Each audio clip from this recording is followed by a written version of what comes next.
ng bayan, maasahan anumang panahon.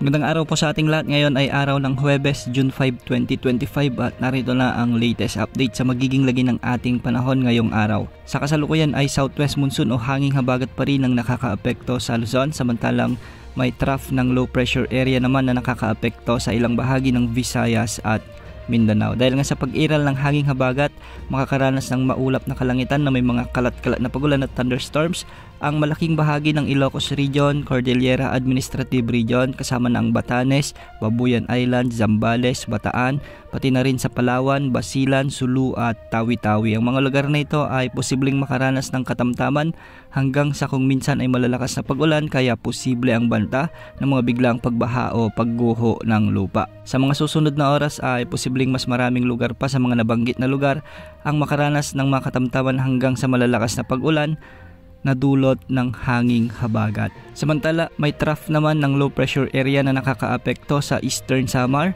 Leyte, Southern Leyte, Dinagat Islands at Surigao del Norte. Kung makikita natin sa ating satellite animations, ay nagiging maulap na ang mga kalangitan sa mga lugar na ito at may mga kalat-kalat na pagulan at thunderstorms. Posible rin ang banta ng mga biglang pagbaha o pagguho ng lupa, lalo na kung may mga katamtaman at minsan ay malalakas na pagbuhos ng ulan.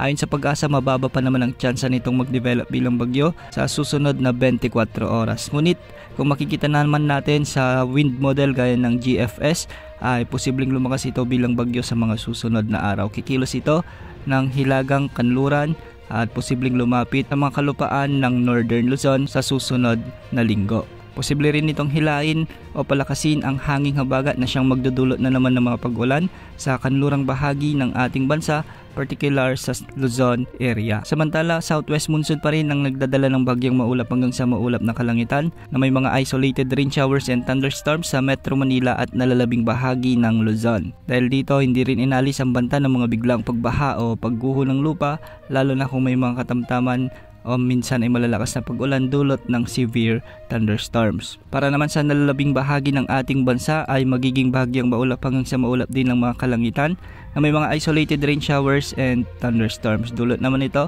ng mga localized thunderstorms. Pagsapit ng hapon at gabi, posible na mas maraming lugar sa bansa ang makaranas ng mga kalat-kalat na malalakas na pag-ulan dulot ng pinagsamang epekto ng mga weather systems na ito. Sa Luzon, southwest monsoon ang magdadala ng malalakas na pag-ulan sa hapon at gabi sa kanlurang bahagi. Samantalang sa Visayas ay ang trough ng low pressure area naman at sa Mindanao ay mga kalat-kalat na localized thunderstorms. Yan muna ang update sa lagay ng panahon. Ito pong weather update ng bayan, maasahan anumang panahon.